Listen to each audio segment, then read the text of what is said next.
सातारा जिल्ह्यामध्ये अंगणवाडी सेविका व मदतनीस यांचा एक दिवसीय संप हा पार पडलेला आहे। अंगणवाडी कर्मचारी संघटना सातारा जिल्ह्याकडून हा संप पुकारण्यात आला। आनंदी अवघडे, माणिक अवघडे यांच्या अध्यक्षतेखाली या संपाचं नियोजन करण्यात आलं होतं। 9 तारखेला साताऱ्यामध्ये बेंदूरची सुट्टी असल्यामुळे 10 जुलै 2025 रोजी हा संप घेण्यात आला। या संपामधील महत्त्वाची मागणी म्हणजे अंगणवाडी कर्मचाऱ्यांना शासकीय कर्मचाऱ्यांचा दर्जा द्या, अन्यथा त्यांचं मानधन वाढवा ही प्रमुख मागणी करण्यात आली। तसेच बघा, जनसुरक्षा कायदा, जो जनसुरक्षा कायदा काढण्यात आलेला आहे तो कायदा मागे घेण्यासाठी इथं हजारो संख्येने अंगणवाडी सेविका व मदतनीस या उपस्थित होत्या। आणि सातारा जिल्ह्यामध्ये सुद्धा याच प्रत्येक जिल्ह्याच्या ठिकाणी वेगवेगळ्या दिनांकांना संप पुकारण्यात येत आहे।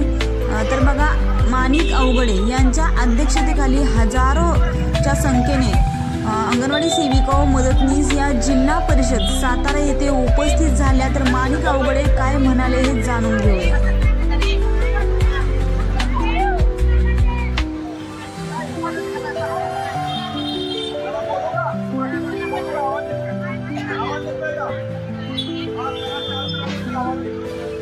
सर्वांसाठी बोलतोय, एकासाठी बोलत नाही, सर्वांनी चर्चा द्या।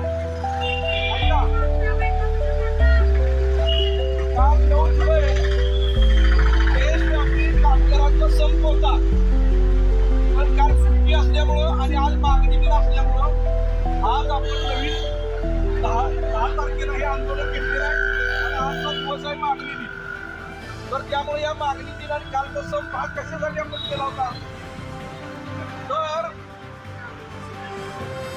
जे श्रीमंत टोकन चोऱ्या करून पैसे साठवले होते, जे 50 कोके एकदम ओके म्हणले होते, ते सगळे जे आहेत त्यांना ईडी आणि सीबीआय लावून सरकारनं त्यांना आपल्या पक्षात तरी घेतलं किंवा जेलमध्ये पाठवलं।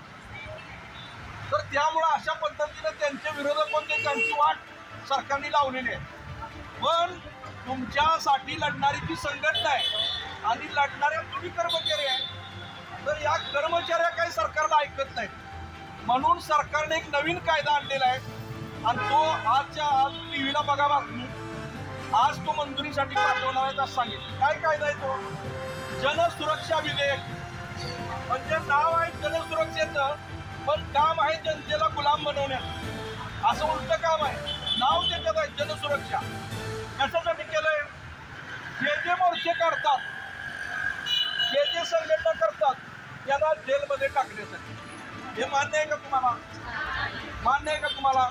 जरा जोरदार प्रोत्साहन हात असा करून हात वर करा, हात वर करा ना जरा, 2 मिनिटं काय